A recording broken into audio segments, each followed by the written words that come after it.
겨울철 가스 요금 고지서를 받아보신 적 있으신가요? 혹은 집에서 가스레인지 밸브를 열 때 우리는 매일 천연가스와 함께 살아가고 있습니다. 이 가스를 전 세계로 실어 나르는 거대한 배가 있습니다. 바로 LNG 운반선이죠. 여기 두 척의 배가 있습니다. 한 척은 낡고 검은 연기를 내뿜으며 선체에는 Made in China라고 희미하게 적혀 있습니다. 다른 한 척은 최첨단 기술로 빛나는 거대한 LNG 운반선, 선명한 태극기가 자랑스럽게 새겨져 있죠. 둘 다 배를 만드는 나라인데 왜 이런 엄청난 차이가 발생하는 걸까요? 2025년 전 세계 선주들은 약속이나 한 듯이 한국에만 LNG선 발주를 몰아줬습니다. 중국이 저가 공세로 다른 시장을 잠식하는 동안 가장 비싸고 기술력이 중요한 이 시장은 왜 한국의 동무대가 되었을까요? 오늘 중국이 절대 따라올 수 없는 K조선의 기술적 혜자와 그 경제적 의미를 낱낱이 파헤쳐 보겠습니다. 2026년 새해가 밝았습니다. 작년 한 해 한국 조선업계는 그야말로 대박을 터뜨렸습니다. 특히 고부가가치 선박의 꽃이라 불리는 LNG 운반선 시장에서 압도적인 성과를 거뒀죠. 2025년 전 세계에서 발주된 LNG 운반선 16척 중 무려 14척을 한국 조선 3사인 HD 현대사모, 삼성중공업, 한화오션이 싹쓸이했습니다. 점유율로 따지면 무려 88%에 달하는 수치입니다. 놀라운 것은 한때 한국을 턱 밑까지 추격했던 중국의 수주 실적이 연척이었다는 사실입니다. 불과 2년 전인 2023년 중국이 40%가 넘는 점유율을 차지했던 것과는 완전히 상반된 결과죠. 중국은 정부의 막대한 지원을 등에 업고 저가 수주 전략으로 벌크선이나 컨테이너선 시장의 점유율을 빠르게 높여왔습니다. 전체 선박 수주량만 보면 이미 한국을 앞지른 지 오래죠. 하지만 유독 LNG 운반선 시장에서만큼은 중국의 저가 전략이 통하지 않고 있습니다. 오히려 글로벌 선주들이 중국을 외면하고 있는 현상이 뚜렷해지고 있죠. 대체 왜 이런 일이 벌어지고 있는 걸까요? 그 비밀을 풀기 위해선 먼저 LNG 운반선이 왜 조선 기술의 결정체라고 불리는지 이해해야 합니다. 이 배는 단순히 액체를 실어 나르는 유조선과는 차원이 다른 기술을 요구합니다. 천연가스는 기체 상태일 때 부피가 매우 큽니다. 그래서 장거리 운송을 위해서는 영하 163도에 극저온으로 냉각시켜 액체 상태로 만들어야 하죠. 부피를 600분의 1로 줄일 수 있거든요. 문제는 영하 163도의 액체를 어떻게 안전하게 그리고 손실 없이 운반하느냐입니다. 일반적인 강철은 이 온도에서 충격을 받으면 유리처럼 깨져버리는 저온 취성 현상이 발생합니다. 그래서 LNG 운반선의 핵심은 바로 이 극저온을 견디는 특수저장 탱크, 즉 화물창 기술에 있습니다. 거대한 배 안에 거대한 보온병을 집어넣는 것과 같다고 생각하시면 쉽습니다.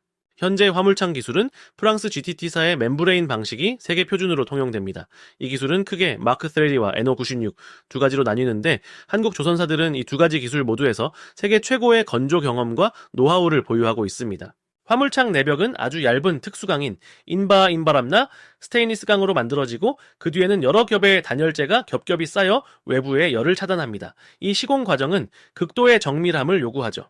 바로 이 지점에서 한국과 중국의 기술 격차가 드러나기 시작합니다. 중국의 유일한 LNG선 건조 가능 조선소인 후동중화조선, 야심차게 시장에 뛰어들었지만 결과는 처참했습니다. 가장 대표적인 사건이 2018년과 2023년에 연이어 발생한 중국산 LNG선의 해상고장 사고입니다. 후동중화조선이 건조한 CSI 글래드스톤호와 CSI 칭다오호가 호주 해상에서 추진 개통 이상으로 멈춰 서는 일이 발생했습니다. 이 사고로 호주의 LNG 터미널 운영이 몇 주간 중단되고 다른 선박들의 운항 일정까지 지연되는 등 막대한 피해가 발생했습니다. 선주사 입장에서는 그야말로 악몽 같은 일이죠. 한 척에 수천억 원, 그리고 그 안에 담긴 LNG 화물 가격까지 합치면 조 단위를 훌쩍 넘는 자산이 바다 한가운데서 멈춰 선 겁니다. 신뢰에 치명적인 타격을 입은 것이죠. 품질 문제는 이뿐만이 아닙니다. LNG 운반선의 성능을 평가하는 또 다른 핵심 지표는 자연기화율 보일 오프 레이트, 보레츠입니다. 아무리 단열을 완벽하게 해도 영하 163도의 LNG는 운송 과정에서 미량이나마 자연스럽게 기화될 수밖에 없습니다. 이 기화되는 가스를 증발가스 보일 오프 가스, BOG라고 부릅니다. 자연 기화율이 낮을수록 화물 손실이 적어지고 운항 경제성은 높아집니다. 0.01%의 차이가 수십 년의 운항 기간을 고려하면 수십억 원의 가치 차이를 만들어내죠. 한국 조선사들이 건조한 LNG선은 세계 최저 수준의 자연 기화율을 자랑합니다. 반면 중국산 선박은 이 수치가 상대적으로 높아 화물 손실률이 크다는 것이 업계의 정설입니다. 최근 한국 조선사들은 한 발 더 나아가 이 증발가스를 다시 액화시켜 연료로 사용하거나 재액화 기술, 아예 추진 연료로 활용하는 이중연료 추진 엔진 기술까지 선도하고 있습니다. 결국 그 선주들 입장에서는 당장 건조 비용이 조금 더 비싸더라도 수십 년간의 운항 안정성과 경제성을 고려하면 한국산 LNG선을 선택하는 것이 훨씬 이득인 셈입니다. 이러한 기술 격차는 하루아침에 만들어진 것이 아닙니다. 한국은 1990년대부터 LNG선 건조를 시작하며 수많은 시행착오를 통해 데이터를 축적해왔습니다. 특히 화물창의 미세한 틈까지 완벽하게 용접하는 고도로 숙련된 기술 인력은 중국이 단기간에 따라올 수 없는 한국 조선업의 핵심 자산입니다. 여기에 더해 선박용 엔진, 단열재 등 핵심 기자재를 공급하는 탄탄한 국내 산업 생태계 역시 K조선의 강력한 무기 중 하나입니다. 이러한 압도적인 경쟁력은 세계 최대 에너지 기업들의 선택으로 증명되었습니다. 대표적인 사례가 바로 카타르 LNG 프로젝트입니다.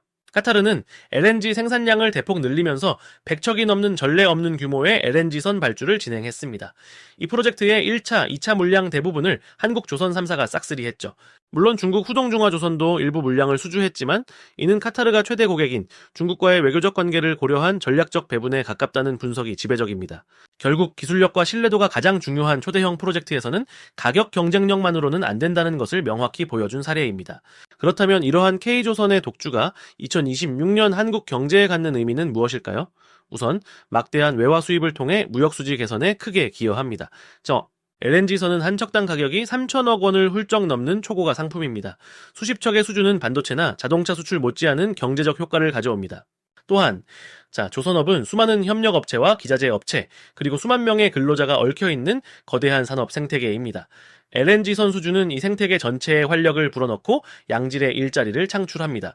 더 나아가 이는 한국 제조업의 경쟁력이 여전히 건재하다는 것을 전 세계에 증명하는 상징적인 사건입니다. 중국의 추격에 많은 주력 산업이 위협받는 상황에서 얻어낸 쾌거죠. 물론 안심하기는 이릅니다. 중국은 막대한 자본과 정부의 지원을 바탕으로 기술 격차를 좁히기 위해 필사적으로 노력할 것입니다.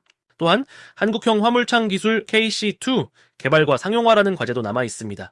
프랑스 GTT사에 지불하는 막대한 로열티를 줄이고 완전한 기술 독립을 이루기 위해 반드시 넘어야 할 산입니다. 하지만 분명한 것은 수십 년간 축적된 경험과 신뢰, 그리고 끊임없는 기술 혁신을 통해 쌓아 올린 K조선의 초격차는 쉽게 무너지지 않을 것이라는 점입니다. 중국의 저가 공세라는 것은 파도 속에서 한국 조선업은 품질과 신뢰라는 가장 단단한 돛을 달고 순항하고 있습니다. 오늘 우리가 살펴본 LNG 운반선 시장의 이야기는 단순히 한 산업의 성공 스토리를 넘어섭니다. 이는 우리에게 중요한 판단 기준 하나를 제시합니다. 바로 보이는 가격이 전부가 아니라는 것입니다.